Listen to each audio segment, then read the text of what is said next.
Back to our newspaper reviews now. Before we move on, I wonder if we could get a bit of reaction from you guys about what he just said, because I don't think he answered that adequately at all.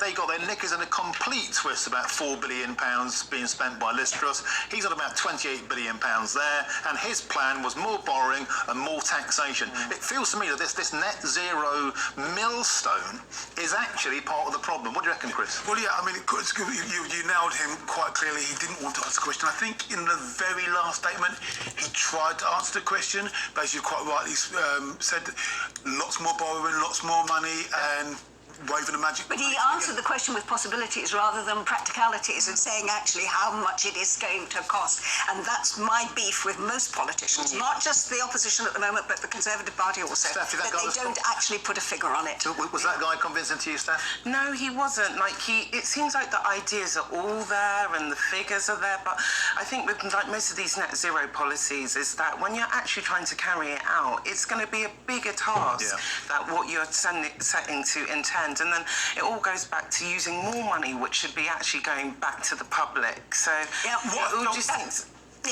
what I thought basically is on a campaign trail and wanted to say his mantra, and every time he put his nose to the grindstone, he didn't want to go there. Well, that's not for politics. Okay, Stephanie, let's move on to one of your stories here. From the Daily Express, a UK hotel owner is refusing refugees £10,000 offer to house migrants. Hot topic. So Dee Allen, who runs the Hatters Hotel in Skegness, said she would rather die than accept handouts from the Home Office. They've approached her twice, saying they would offer her £10,000 a week if she could home 52 refugees.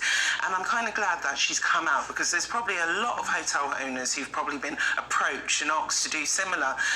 There was a story on GBNEWS yesterday morning, wasn't there, about a hotel owner in exactly the same position. And it's hard because it is a kind of a thin line between wanting to help, but then knowing that you've actually set out to build your own business. And while the Home Office say, oh, it's a short-term solution, she knows better. It's not going to be a short-term solution. She could have 5 years where she's still dealing with these refugees. And more than a bigger thing, we forget about the tourism in this country. And the staff. The staff who work there. The whole thing would be quite more taxing. It's not just about housing the refugees, it's the mental side of things and the business side of things. So I think it's quite brave. And what you do with the staff that you have to live. And the community that would lose the resource. Chris, let me ask you about this story, and I'm outraged by it, and there is a lot of outrage that the boss of the housing group where that young boy died as a result of inhaling the spores from mould in the house is not going to be sacked. Who is going to take responsibility for this? Look, the buck stops at the top. Quite clearly, at some stage, he's going to have to go. He goes kicking or screaming, or actually does the honourable thing, he's going to have to go. Mr.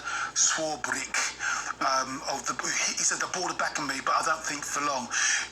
Because I suspect that a housing officer has gone, or ticked off the estate manager.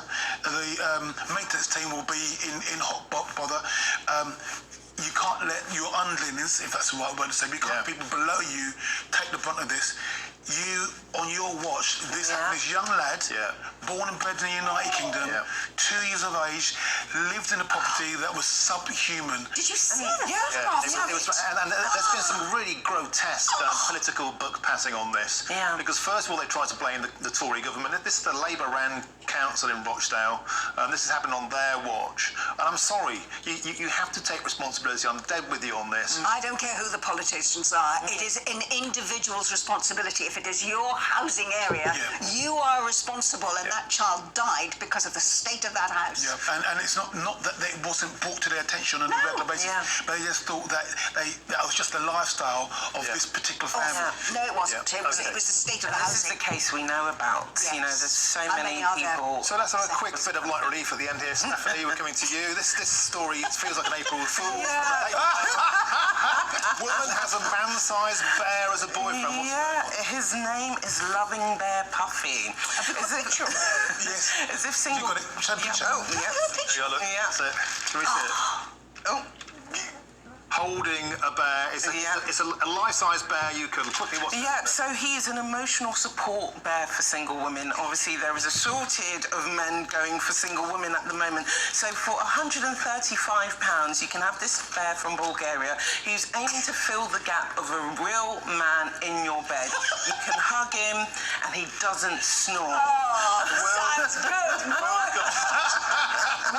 I think we'll come back to that later. More to come, including your reaction to the autumn statement.